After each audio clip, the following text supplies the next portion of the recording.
Are online review sites helping or hurting your furniture and mattress store sales? We will discuss with my friend Jeff Giagnocavo on this week's episode of the Pete Primeau Show.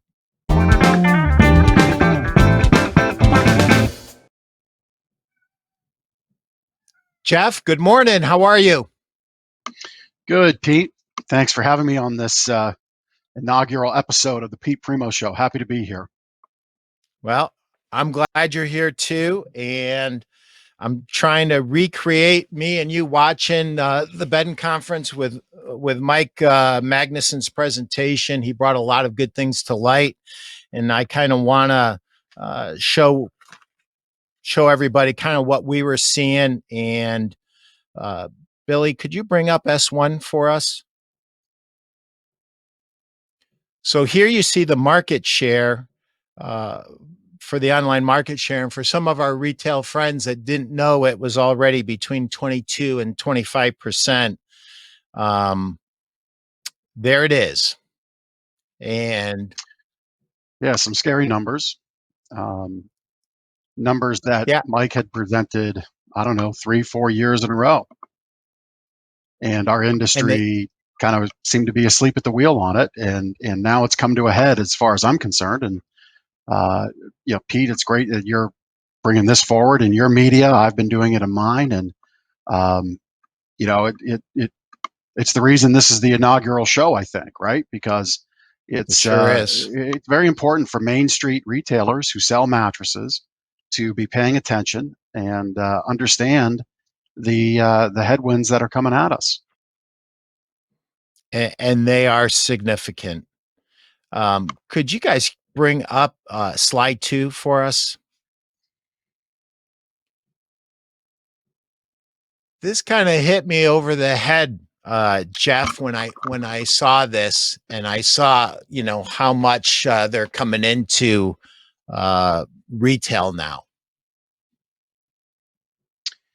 Yeah, I mean, it's, we all knew going back 6 years ago, 7 years ago, when the first early leaders of the online direct-to-consumer mattress industry started coming out, and they said, it's silly to buy a mattress in a store, all of this stuff. I mean, we all knew it was the audacious statement being made just didn't make a lot of sense. And, in copywriting 101, marketing 101, statements like that proved to be well converting, solid statements that, people who are marketing and creating messages go back to. So these companies built themselves on these ludicrous statements that we as salt of the earth, integrity filled retailers knew were just, they were an affront to everything that we are as merchants, as store owners, as members in our community. And, to our credit, if you're still standing, we fought on and we have to continue to fight this fight. But,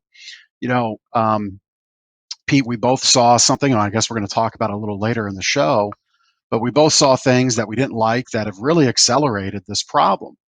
And if we don't begin to address it together as an industry, and when I say as an industry, I'm saying as a retail community, because if it doesn't matter to the retailers, the manufacturers aren't going to care about it.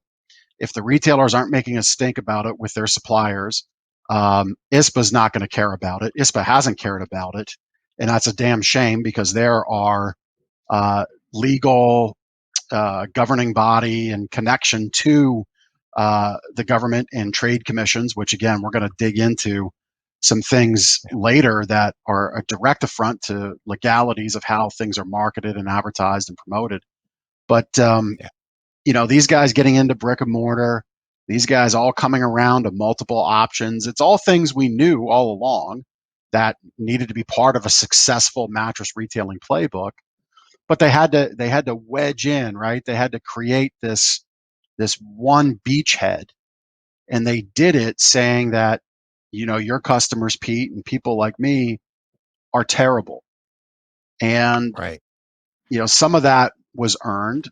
Some in our industry earned that, being thrown on their back. But by and large, I think it's, that's a statement relegated to the large chains of the world, and not the Main Street retailer who's out here as a member of their community, just looking to provide for their employees, for their partners, for their families, for their communities. Just not the case. So, And the as last we've, part of the last part, sorry for cutting you off. I'm good at that. And you're very that's forgiven. fine. So, uh, community is, when the local, whatever charity is raising funds, they don't go online. They come to your store, Jeff, and they ask you and Right. Ben for a donation. And you guys always answer the call. And, they, these online merchants, call them merchants, um, do not participate in the local communities. So sorry for cutting you off. What else you have? Yeah. I mean, I think, on that note, that's, and Mike, Mike Magnuson, the founder, the creator, Good Bed, really feels the local community, or I'm sorry, the local mattress retailer can win on community, being a part of their community. So as retailers, we have to accept that and really do something with it. We can't just say we'll shop local because we're local. What are the things that you're doing to provide for your community? What are the things you're doing to give back for your community? In my business, we have a ongoing perpetual food drive. We ask our customers to get us at least one non-perishable food item. We collect that on delivery. Ben and I make matching donations monetarily back into the community each month. Whenever we're called upon to support the community, we find a way to say yes, um, across a number of different ways that we do that, whether it's donating bunk beds to kids in need that don't have a place to sleep, to kind of doing reach out with local Make-A-Wish, getting kids in front of a baseball stadium to sing the anthem. We use our platform to really support the community that supports us, and I think that's important that retailers walk the walk, not just talk it, right? Words and actions. So Yeah. community is important, and as we kind of move on, I'll share a great statement, something that retailers can take away from this show as an immediate action point with Black Friday coming up. You need to bang the drum. Amazon online won't support your kid's baseball team. Local merchants will. Local retailers will. And I'm not sure who first brought that to our community. I think it was Trent Ramberger, to give credit where credit is due. I think it was him. Um, Actually, I think it was Little Trent. I'm really getting tired of Trent stealing Little Trent's material. yeah, yeah.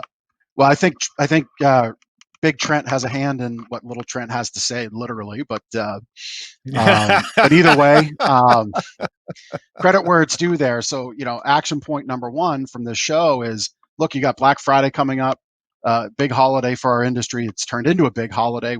As we're recording this show, we're one day removed from what once was a large holiday in Columbus Day weekend. Now it's just kind of a thing we do.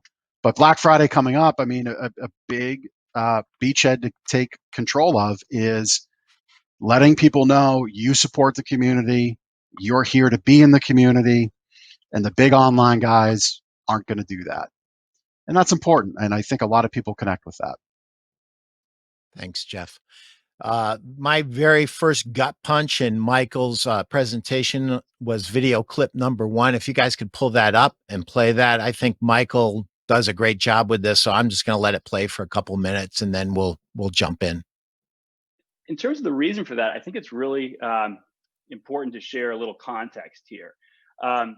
This is some data that we collect from our readers, where we ask them if they would like to try a mattress in a store before they buy.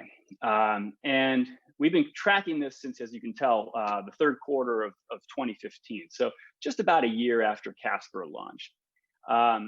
And what you could see is, and by the way, the orange line is just the kind of inverse of the blue line. That's why they look like mirror images, because they are.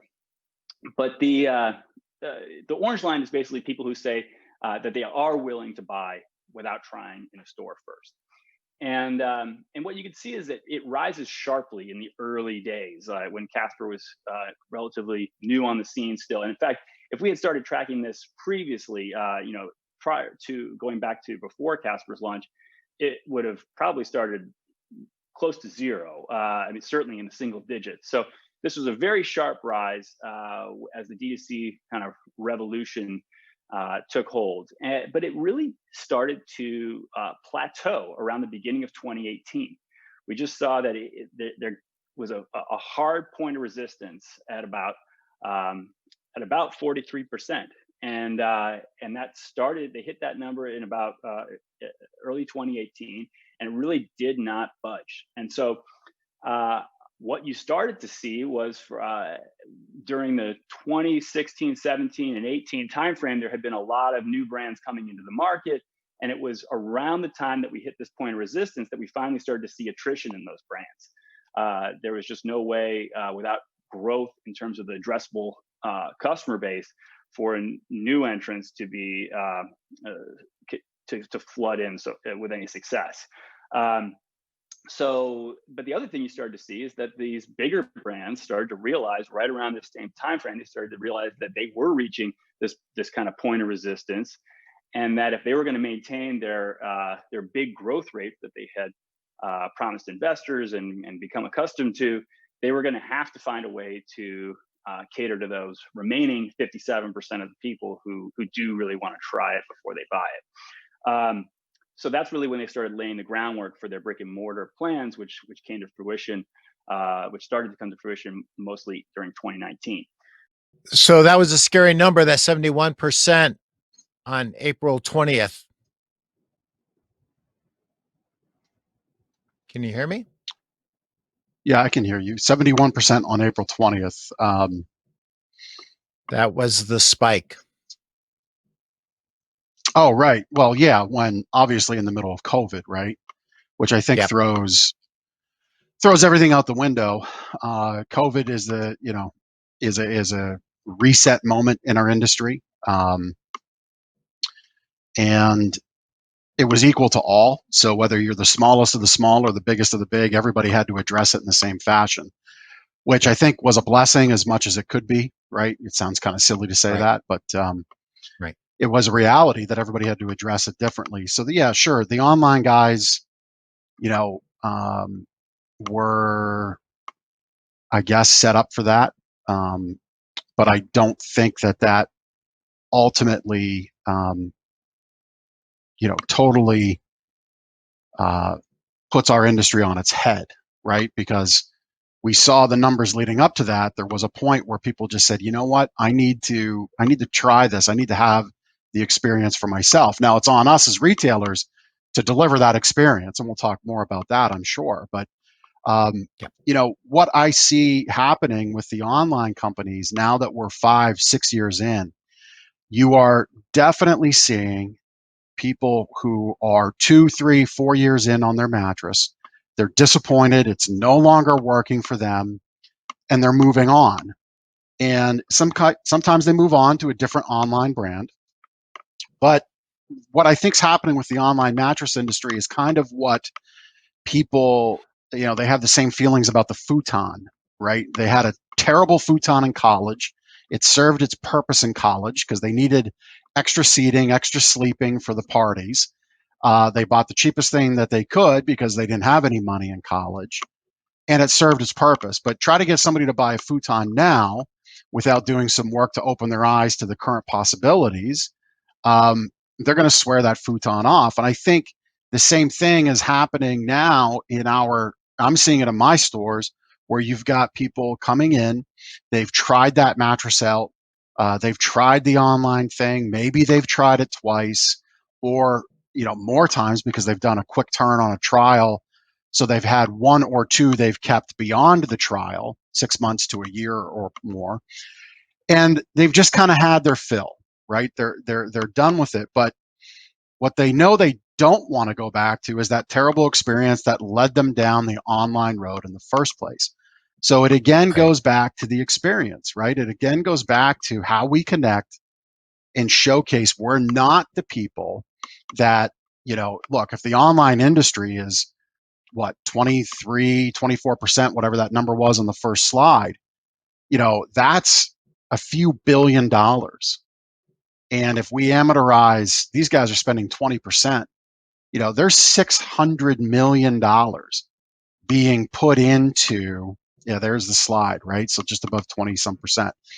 So there's $600 million being put into consumer advertising that in part says independent mattress stores, Main Street mattress stores are terrible experience. Right. That's a tremendous uphill headwind type battle. And as soon as we as retailers begin going down the road to anything that looks like or feels like that bad experience, it doesn't bode well for us. So sticking with experience and exceptional service, exceptional products is paramount. It's one of the, you just can't step back, because you take that one step back, that advertising pushes you over the cliff and you're done. Yeah. That's where I see it. Jeff, I jumped on my notes. Can you guys pull up video clip number 2? It's a quick 2-minute video, and you'll see where I got my comments from, Jeff. We all know the world has changed since January. And we've seen it in many ways, but we also see it in this very data. What we see is that in April of 2020, or starting in March, obviously, but in April, it literally spiked up to over 70% of people saying that they're willing to buy without trying in a store, which is just a radical change, as you can see. I mean, we had really gotten to the point where it was going to be generational turnover that was going to drive, any incremental change in this graph. That's how slow it was looking. And then all of a sudden we went from 43 to 71 in the span of 30 days. So what we can say, though, is that it seems to have settled down. Obviously, it has definitely come down. And I'm just trying to move my Zoom panel so I can actually see my full screen. There we go. But where it has settled down is at about 53%. So a full 10 percentage points higher than it was pre-COVID. So whereas we felt like we were kind of locked in at this 43% ceiling, we just took a step change. And now who knows if this is going to hold, this 53% number is going to hold, indefinitely. Could it rise further? Should COVID, take another turn for the worse? Could it settle back down a bit more? Should things improve more quickly? We don't know, but I do think it's interesting to note that it has been pretty consistent for 3 months now. This data goes all the way up through August, probably 18th. We just pulled it a couple days ago, so it's very fresh data. So I just think it's interesting that there has been some consistency around that 53% number. So given this, I think it's also, by the way, it's worth noting in this graph that symbolically, the fact that the lines have now crossed, and that there are now more people who say they are willing to buy without trying than there are the other. That I think also has some symbolic interest. The 53% number scares me more than the 71% number, Jeff, on that one. Well, yeah, I mean, listen, I'm not one to, make a life change based on hysterics, right? So that 71% number in April, that's hysterics. It's, the entirety of the world was in a new position. We're not going to debate the merits of COVID on this show. It doesn't matter. We were all reset button hit. We were all within it. And that was the reality. My business was shut by order of the government. Many others were. So customers couldn't even shop in a store if they wanted to. So that's just the reality of what that April 71% number means. Going back down to 53%, see, I see hope in that number, because in mid-July or early July, you still had some portions of the country shut. Pennsylvania was only open for, 10 days, a week at that time. Okay, so to me, I see positivity in that quick, as quick as it went up, it came back down. And I would love to see what removed from August betting conference, I would love to see what the number looks like now. Maybe that's something as a follow-up we can ask Mike. I mean, I have a direct connection with Mike, and we can ask him where that number has come back down. My guess is, based on what you see with your customers, Pete, the demand that's out there, the demand in our business, my guess is that numbers come back down to closer to that 43% number. What I would say is if it hasn't, and I wouldn't be surprised if it hasn't, but let's say it hasn't quite come down. Let's say it's at 48, right in the middle. That's something that is just going to be a result of COVID, right? It took 15 years for the internet to gain the market share that it had. It's going to take a year for it to grow by 30%. Okay, that's just the reality of COVID. So you can decide, as a sad sack retailer, you're just going to whine and complain about it, or you can do things in your business to up the experience, to move away from anything that smells like, talks like, walks like that bad shopping experience that brought us to this point in 2020 talking about it. Yeah. So that's your decision point here. Regardless of what the data says, if you've got a lease, if you've got a generational business, if you're determined to be in business, you have to take it by the horns and lead that experience. Yep. Amen. Can you pull up video slide number 3? These are the 3 threats that face the industry, Jeff, that Mike spent a little bit of time on. No, that's not it. There it is. Yep. So the first one, he covered in detail last year and the year before, and they're in a lot of ways are tied, very closely to each other. Amazon with cheap mattresses and ultra cheap mattresses, and the the lack of a consumer experience that customers that buy those get. And then he spent a lot of time exploring review sites, and that's what we're going to dive into now. I didn't really fully understand how big review sites got, and we're going to have some clips that kind of bring us into that. And I did not really view them as competitors for mattress retailers, but they really are. And what was the biggest gut punch was the unfair advantage that they have, and we're going to play a video in a couple minutes on that, Jeff. Yep. So real quick before we go into that video, when you look at these disruptive threats, ultra cheap mattresses, again, I'm one to challenge our industry often, and kind of get in your face, right? There's a lot of people who are going to listen to this show that have advertising out today, advertising price points that have been advertised, and inexpensive price points, cheap price points for decades. So who created this problem, right? Where it's kind of like a chicken and an egg analogy. Ultra cheap mattresses, yeah, that's a disruptive threat, but look, we've been advertising cheap price points for years, all while saying a mattress can impact your health and is one of the few things that can positively impact your health. So I'm not sure that that's as disruptive of a threat as we'd like to think it to be. I think a lot of people make excuses for it, and all while approving advertising that has $79 each piece advertising, $99 each piece, $199 queen sets, and that's some of the biggest of the big in our industry. Amazon cheap mattresses compete on price. Hello, you look at our advertising of today, and that's all that it is. Some advertising has gone away from even showing the product.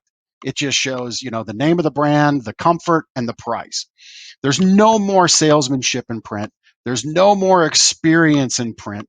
There's no more benefit selling. There's barely any feature selling. It's here's a rectangle, here's a price, the deal ends tomorrow. So spare me the false indignation, because it's nothing but a bunch of crap. Now, to point 3, the review sites. Yes, this is 100% a problem. And I'm going to step back about false indignation. I don't advertise on price at all. Actually, one of the one of the newest ads that we're running is 4 reasons to buy from our store. None of it mentions price. It actually doesn't even mention a mattress or brand of mattress. It mentions the outcome, how we help you achieve the outcome.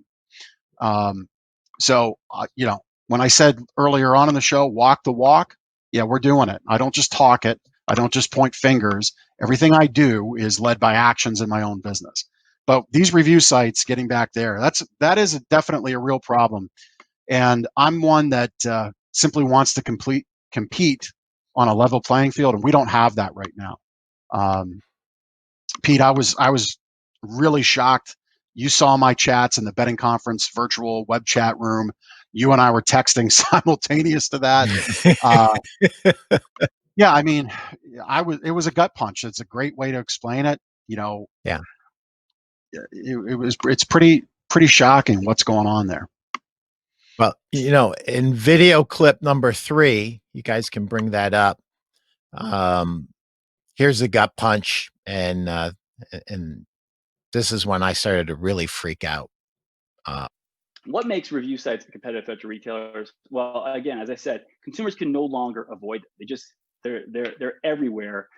In fact, they have not only expanded in number, but they've just also become much more aggressive in their search engine optimization techniques, and we'll get into that a little bit more of that later. Another reason they're a threat is that they are retailers. I mean, fundamentally, their content, if I'm speaking of them, certainly as a group, their content is designed first and foremost to sell rather than to be right. And they are, frankly, they're pay to play. So if you want to be the best mattress in some category, you've got to make them the most money. It's selling. It's just positioned as something else. And the fact that they claim to be unbiased, it really does give them unfair advantages as it relates to the consumer's perception. And I think it's just, for me, as I thought about this from the standpoint of a retailer, it's so striking to me that, like, it's not a fair fight for you. I mean, so it's not enough to say that you need to just be better and do all these things we talk about with omni-channel. If somebody's stealing signs in the dugout, it's not a fair fight. There's just an unlevel playing field here, and so that's something that we need to address. The other thing that makes them competitors is that their economics are starting to much more closely resemble a retailer. And just, to state the obvious, a lot of people would think of us as a review site.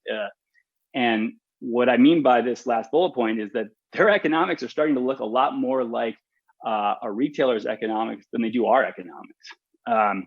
Commissions are going up markedly, and their contribution margins are starting to look a lot more like the business of a retailer. Gut punch. Big time gut pretty punch. Scary stuff. Before we go too much further, I want to say, I've been working with Mike since the betting conference. Gardner's has been a partner with GoodBed, and you should be a partner too. You should reach out to goodbed.com. You should be a part of their referral network. Mike believes in Main Street retail. Mike's a very, very smart guy. There are many retailers across the country that praise the quality of customer that GoodBed directs to their store. So if you're not on that train, you should be. It's yet another place your business can be working for you. Well, you don't have to work it. Mike's commitment to this presentation, this data set of presentations over the years, to me, is one of the best attributes and assets our industry could ask for as of late. But he said something in there that is really nefarious and really kind of sets up, if I'm an attorney, and I'm going to go full on here and say, I miss my calling in life to be an attorney. He said something, their goal is to sell rather than be right. Okay.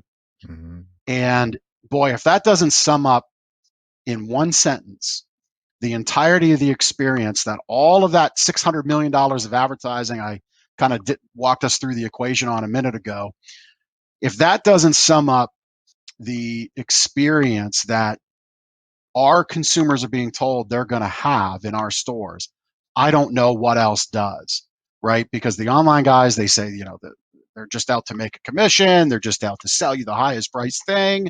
It's terrible. It's terrible. Well, now you have these review sites that, as Mike said, their goal is to sell and not be right. And that's a problem. The opening line when we greet our guests in our store is after asking why we're shopping for a mattress, who we're shopping for, we say, listen, our number one goal is to see how our solutions fit your needs. And sometimes they don't fit, and that's okay. But we're going to tell you honestly if they do and if they don't. And we're going to be right, even if it means not making a sale. And as retailers, that might be hard to hear, but you know what I'm talking about deep down in your heart of hearts when you sell the wrong thing to the wrong person, or to the wrong thing to the right person, right? When you put a big guy like me into a big fluffy pillow top, deep down, that's going to be a problem. You just know the customers that will be a problem. And now it's on us to manage, are we fitting the right product, the right solution, and working through it, or are we just taking the money? These review sites today are just taking the money. And they're doing it while saying things that are going to get them in hot water. If I have anything to do with it, I'm going to be, on the courthouse steps somewhere in some district court with Mike Magnuson by my side. Pete, you can join us, and it'll be like Thank you, an sir. Aaron Brockovich moment. We're gonna take them down if we can, because it's wrong. It's wrong what they're doing. Well, that's what I love about you. We fundamentally have the same viewpoint on business and on sales. One of the things that I have on my website is we do the right thing all the time, even when it costs us money, and we live it. Yep. We live it in our business, and you live it every day in your business, Jeff, and you always do the right thing, even when it costs you the sale. And I've been looked at by some retailers like I have two heads when I say that to them, but I live it in my business, and you should live it in your business. We all should live it in our business. The video clip that we're about to play is video clip number 4, and it shows the size of this monster called Mattress review sites that I did not realize was as big as it is. In terms of the recent developments, just to give you some context, there's now over 135 of these websites. So when I say they're everywhere, I mean they're everywhere. They're not only on page 1, they're 2, 3, 4, 5, 6. I mean, they're impossible to avoid. Their revenue is growing quickly. As I mentioned, the commissions are also, the percentages are going up markedly over the past year or two. Millions of dollars are being made at this point, probably across all these websites. And it's not in any way evenly distributed, by the way, but across all of them, we're talking about $50 million of revenue probably that's being made by these websites. They're also becoming much more powerful and sophisticated. We're seeing a lot of consolidation. For example, there's 3 groups that have really kind of emerged as consolidators in this space. All of them are backed by venture capital or private equity. Can you guys pause that? They're starting to pull together portfolios of sites. Can you guys pause that? That was a gut punch for me too, Jeff, right there. How big this monster is. Problem when we say these sites deserve to be in legal trouble. If I have anything to do with it, I'm going to be a part of that, right? Because when you're an equity bank owning a review site while also having a financial connection to the product that you're selling, you know, and you're not connecting those dots abundantly and clearly for the consumer, it flies in the face of everything that I know about FTC law as it relates to like infomercials, as an example. If you have a 2-minute, 5-minute, 30-minute infomercial and you're endorsing the product with a consumer, you know, we've all seen it. Paid, you know, customer was compensated for testimonial, paid customer endorsement. You've seen the intros going into the commercial, the outros coming out of the infomercial, in the commercial breaks, bookending it. All of this is mandated by law. Because the media changes, television to internet, it does not change the law. The law is the law. If you're speeding in a pickup truck and you're speeding in your sports car, you're still getting a ticket. It doesn't change. You break the law. The media doesn't change because you want it to. And it's this new thing that the government's still yet catching up to. And this is the fundamental problem. And it gets even worse. Like, this isn't even the worst part. And we'll touch on that, I guess. Maybe I think Mike talks about this at the end of the clip. We paused. But if it's not bad enough, it gets worse. So when you've got these companies who own the review site, then they have financial stake in these other businesses that are selling mattresses. And oh, shocker, their review site says this mattress is best. You know, the consumer is owed the respect of that relationship, and they're not getting it. And also of note, I didn't pick up on it at the betting conference, but I picked up on it here. Mike said, you know, the review site industry is about a $50 million industry. Yeah. Well, if my memory is correct about the top 100 list in our industry of furniture retailers, that puts them in the top 100, I believe. Maybe even in the 80s. And if we look in the top 25 betting retailers, it puts them in the top 25 as a collective industry, right? You put that bucket of revenue in there, and that's just on commissions. Just on commissions. So, you know, scary. Let's say they're earning a 10% commission. So if we actually amortized sales generated as an industry, if we're using a basis of 10%, that's a $500 million industry. So where's that put them in the top 25? Or the top 100 list? Probably, I think it's at least top 50. And in the top 25, it puts them probably in the top 5. So that's the headwind, right? That's the math, and we can't deny it. But it does get a little worse, and we'll let the video play on, I guess, unless you had anything else to add, Pete. No, let's play. Guys, go ahead. Equity, and they're starting to pull together portfolios of sites, both by just launching a bunch of sites, as well as by acquiring them. And so this is becoming professionalized, if you will. And by the way, I put in the title here, Mattress Review Spammers are building portfolios of sites. You know, one of the reasons I chose that word is because I just fundamentally, from my standpoint, don't see any reason why you would ever have multiple sites in a category other than to spam Google results. That's fundamentally the only reason to have that. I mean, we certainly have never felt any compulsion to take some of our content and put it on a different domain. And the only reason I could ever see doing that is to spam Google results so that I can have not only spot 1, but also spots 2, 3, 4, and 5. So that's what's happening right now. They're becoming more powerful, more sophisticated, much more well-funded, and increasingly deceptive. Their corporate ties. Hey guys, can you pause it there for a second? Clearly revealed. I knew you were going to do that, Jeff. Go, yeah, brother, go. This 11-minute clip is going to turn into a long time, but I'll keep it short. You know, listen, when Mike said, you know, they're spamming the goal is to spam the search result. He's absolutely right, and it also points to what we're going to kind of diverge off the course here a touch, because this is something I've been very passionate about as of late.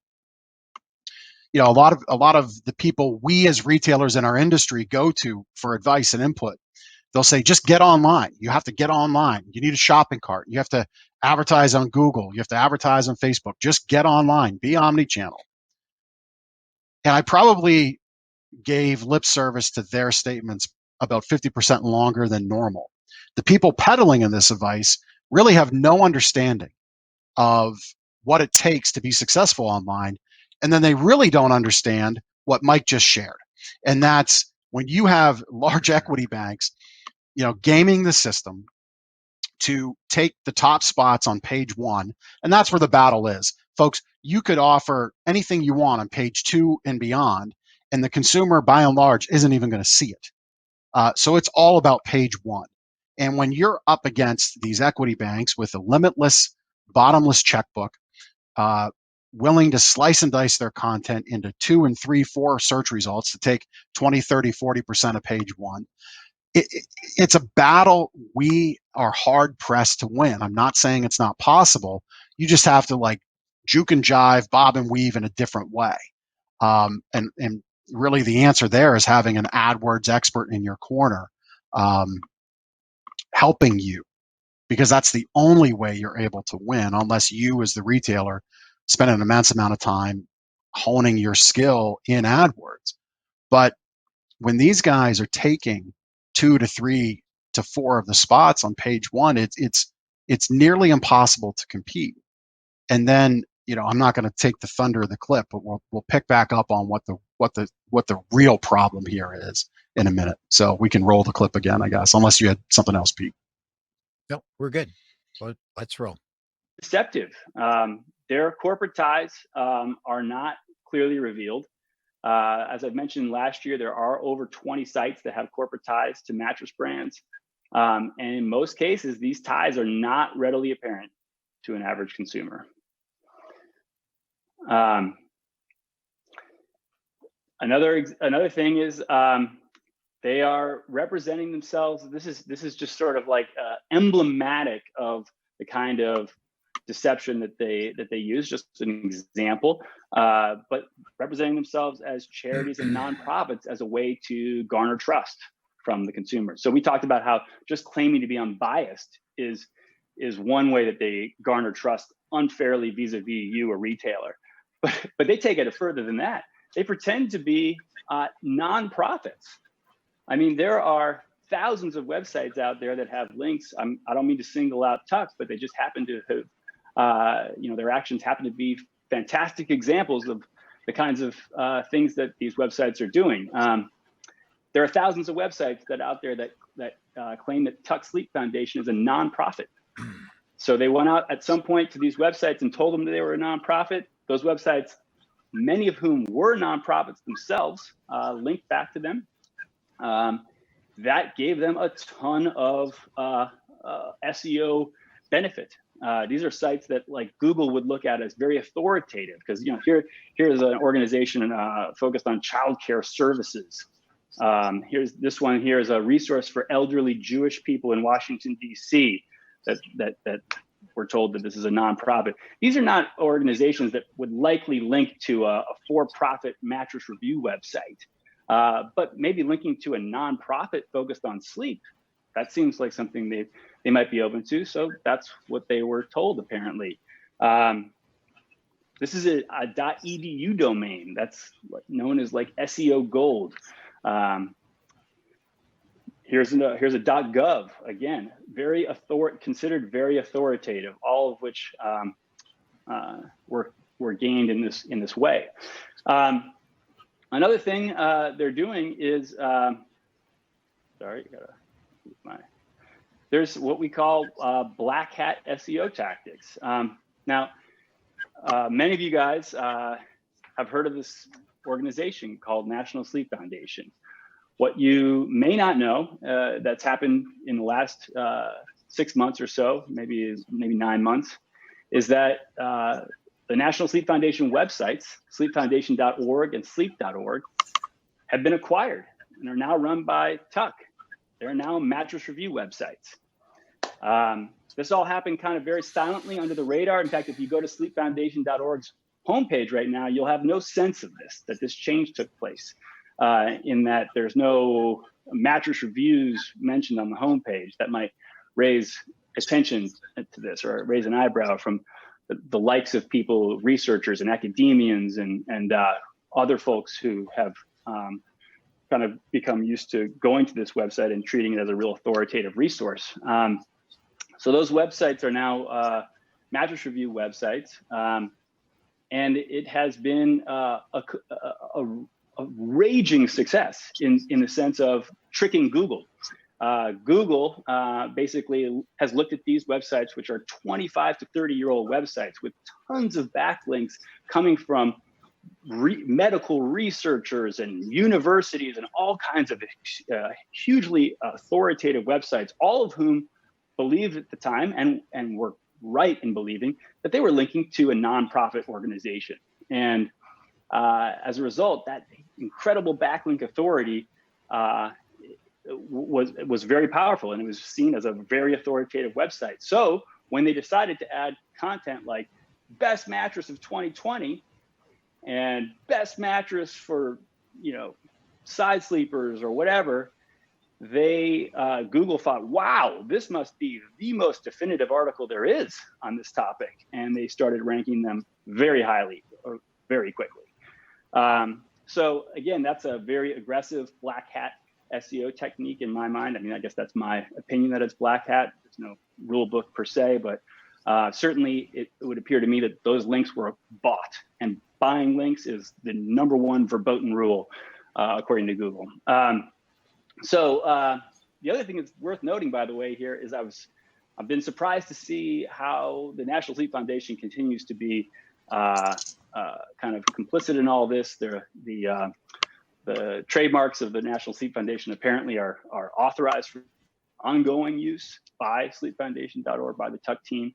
So it's very confusing to the consumer. Not only is it a .org, not only is it the word foundation is in the URL, giving the consumer a very clear sense that this is a charity that they're getting information from, not a for-profit organization. But on top of that, they're actually able to use National Sleep Foundation trademarks of an actual charity that's 25, 30 years old. So, Jeff, is there no bottom to the hypocrisy and to the, I don't even know what to call it without using swear words. So I'm going to let you talk now, because I just feel like using the F-bomb left and right now. Yeah. I mean, who knew you could be such a massive slime ball and be so successful in life, right? I mean, I equate what you just heard as a viewer here of the show.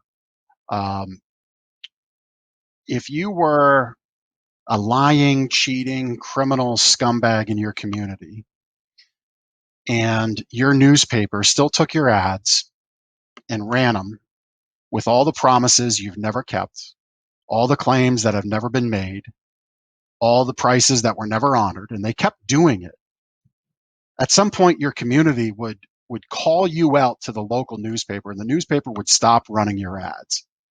And things like that have happened, right? Because eventually the newspaper gets sucked in and the bill doesn't get paid, and there's all kinds of problems. Right. But that's not the case online. In fact, Google is complicit in this and allows it to continue.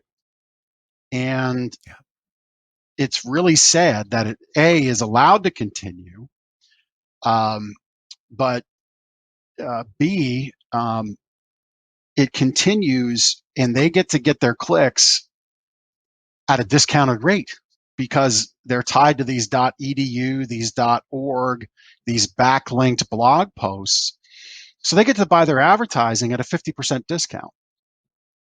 Never in a million years did I think, I mean, listen, I'm not naive enough to know that, to not think that, people don't get ahead by being dishonest. That happens all the time in our world. But for them to get ahead and then be rewarded by their media partners, that's like the gut punch I just can't take. It's really sad because when you have the cacophony of people saying, get online, spend your money there, and they don't really, tell you all that needs to happen. So you go do it. You're wasting money just in and of itself there, because we did it, right? We managed our own AdWords for a long time, and we thought we were doing a good job of it. But boy, were our eyes open when we had a professional come do it. So there's a ton of waste that happens just as it is until you learn it. And the only way to stop it is having a team or an expert you outsource to. But these companies have teams of experts in-house gaming this system, and they're able to buy the ads at half the price because Google rewards that click because of the .org, because of the .edu designation. They pay less per click because it's a more trusted, more connected link to the search, and that's just not right. Again, I go back to the trade law. When you are not disclosing the connections the way you are, or the way that you should be, that's problematic. That flies in the face of everything that I've come to understand in my 20 years of owning businesses about law and about the way you have to advertise your business. So we'll continue to work to uncover it and go down that road. But then when you get into the whole buying ads at a discount because you're using nefarious tactics, well, now you delve into another agency's purview, the SEC, because now it's unfair competitive advantages, right? So it's now two alphabet agencies that we get to work and navigate through, which is not easy. But again, I know Michael is committed to this. I'm committed to it. It's why we're carving out time to do this show. But that's the reality, right? So when people, the conversation here is many faceted. When people are telling you just to get online, I wonder, have they spent this much time on this one part of the topic? And I don't think they have. No. So you need to take with a grain of salt the people who are giving you advice to go online. And you also need to understand the uphill battle that exists, when you have these review sites connecting the dots like they are in the way that they are, which is just totally wrong. It's just not, it's not right at all. Can you pull up slide number 4? And we're going to dive into the math on how unfair the fight really is.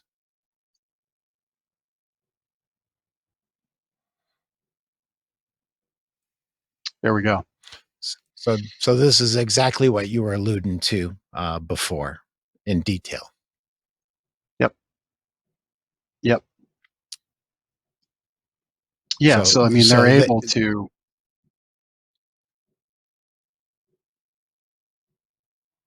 They're able to outbid you, traditional retailers, for ads because of things that have been allowed to happen that should have never happened. And their willingness to pimp out domains that they shouldn't be. Yeah, exactly. And it comes in the conversion rate, right? They're getting twice the clicks. So, for every $10 that I spend on AdWords, I get 5 clicks and they get 10 clicks. I mean, you only pay for the ad when it gets clicked. But they're buying that click at such a deeply discounted rate that it's unfair competition. Is there's no other way to say it. And that's exactly what's happening here. And they've used these black hat technologies, or not technologies, techniques to make it happen. Google is complicit in it. There was a thing years ago. A friend of mine in the marketing world, serial entrepreneur, came up with a software to basically tell large player Google AdWords and Facebook ad advertisers, people spending $20,000, $30,000, $50,000, $100,000 a month. That's his core client. And he was able to show people how upwards of 40% of their clicks were bot generated. They weren't real people. And he was able to go back to the Facebook and go back to Google and give them the report and give them the evidence and get the money back. And Google and Facebook realized this was a problem, and they realized companies were onto them providing this service, which they were smart enough to realize, hey, if we don't stop this, if we don't put something into our algorithms and into our ad sets to protect our people paying us to advertise, we're going to end up in court in a big, big way. So they, well, it was nice that these people created this industry. Their business was also taken away because the advertisers got right. They fixed the problem.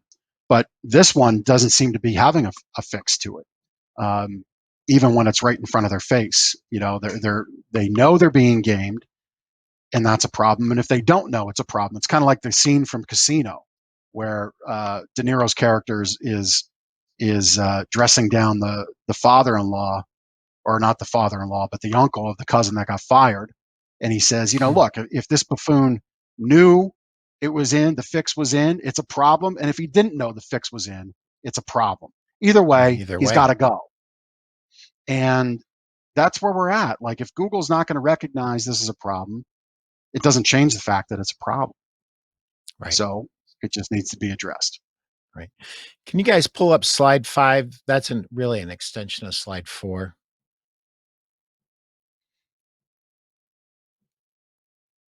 No, that's 6.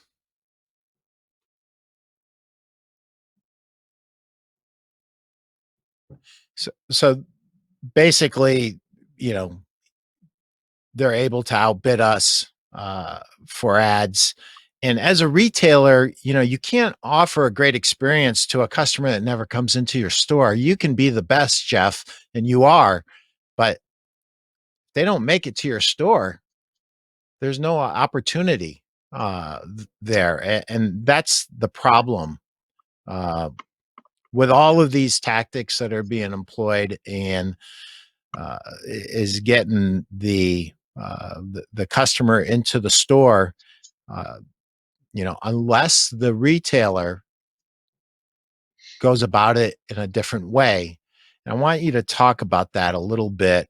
As a matter of fact, let's pull up slide 6, and then we'll pull up slide 7, and then I want to talk to you about what can be done additionally. Here's Mike's what can be done. One of the important points, everything that they have now is predicted on the fact that consumers believe that they are trustworthy, and we need to expose them that they're not trustworthy. And if consumers really knew everything that we talked about today, they wouldn't believe these sites are trustworthy. If consumers find a viable alternative to trustworthy, they would stop using these sites altogether. Can you guys pull up 7? We need to educate our consumers with the truth through PR, through sales training on our individual websites.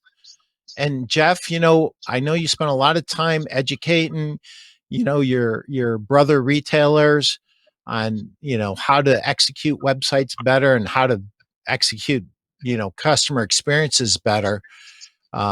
We as an industry have to get the word out to the consumer. The consumers are being blindsided. They have no idea of the amount of deception that they are being exposed to. They have no idea of the phoniness of the messaging that they've been getting.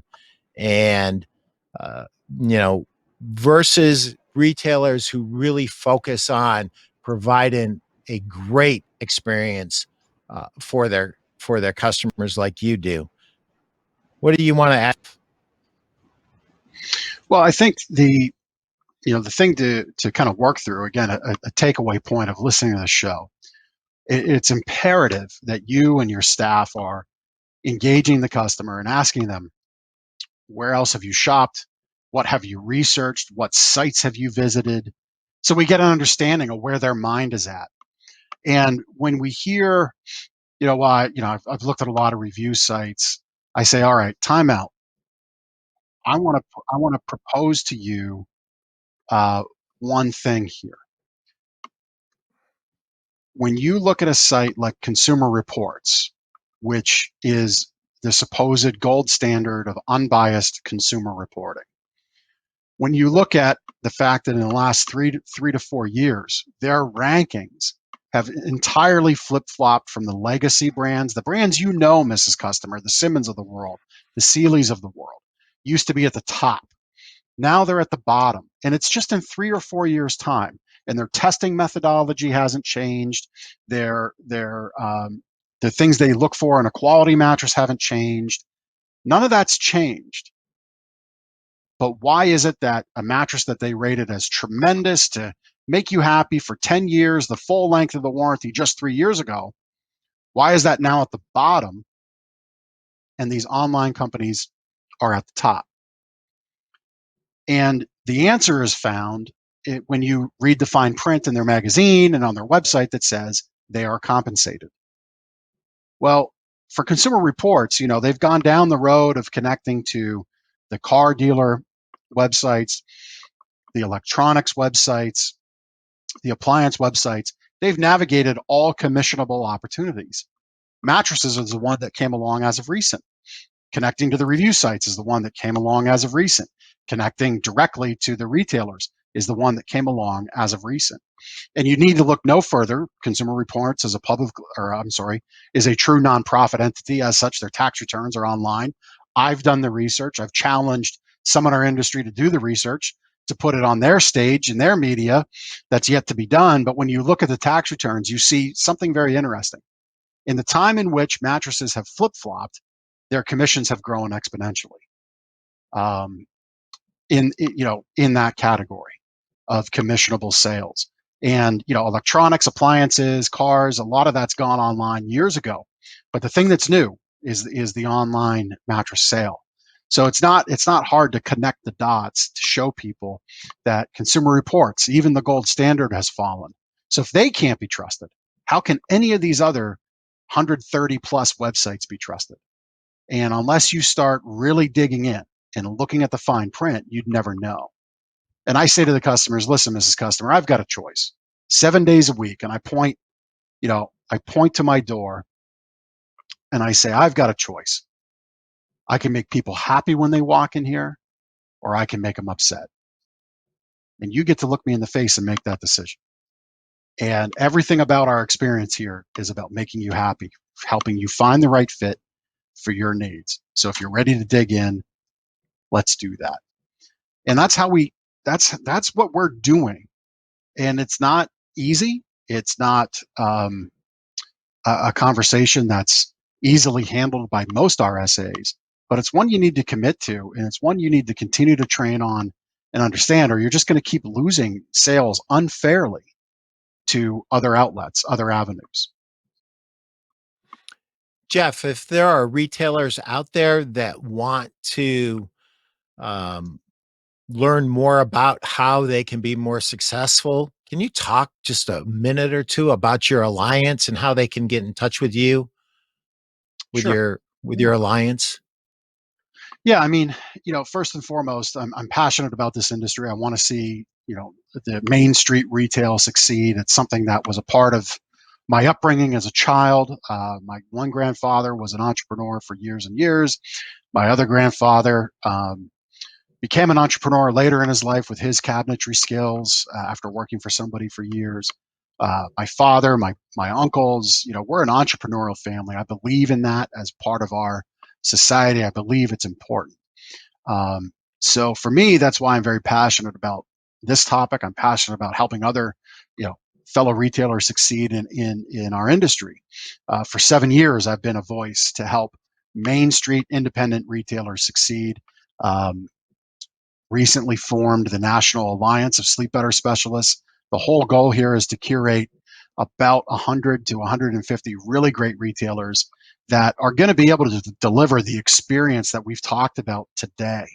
And the Alliance long term is about creating a portal for consumers to connect with really great retailers and give retailers a platform through podcasts, through blog posts, through one-on-one connections that we make as the Alliance to direct them into their store. That's the long-term goal. But we need a good foundation as retailers. I wrote my newest book, 7 Habits, Super Successful Retailers.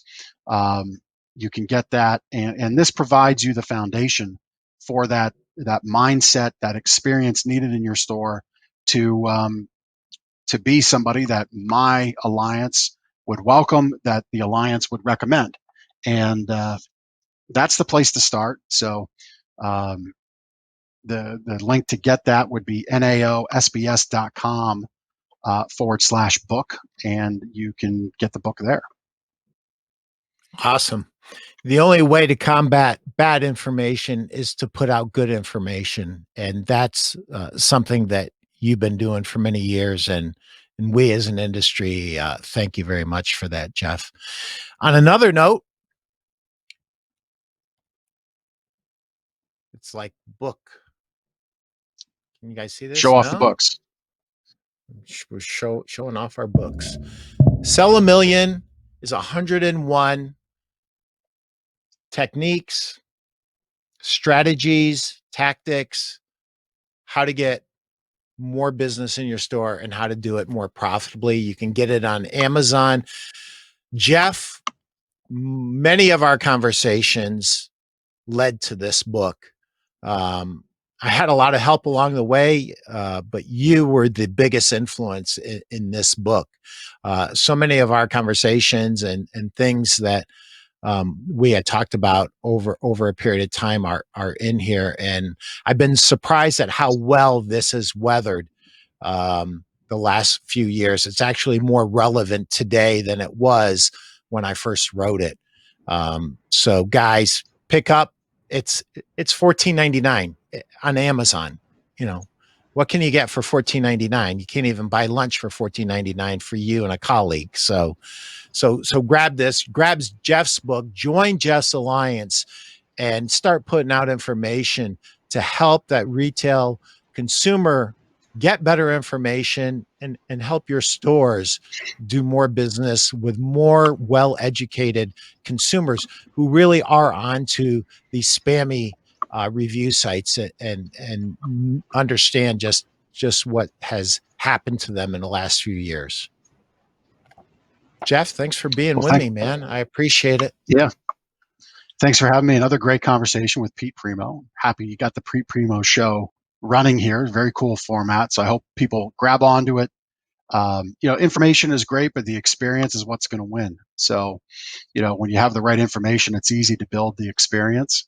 Connect with guys like Pete. Selfish plug. Connect with guys like me. I think you really have to ask yourself, who are you getting information from today? Our industry is in an interesting time in its genesis and history, and there's not a lot of betting people at the top anymore, not like there used to be. And I think we need more of them. So guys like Pete, guys like me, other smart people that are in our circles certainly are good people to connect to. And with that, Pete, I really appreciate you having me on the show. Thanks a million, and sell a million. Take care. Thank you.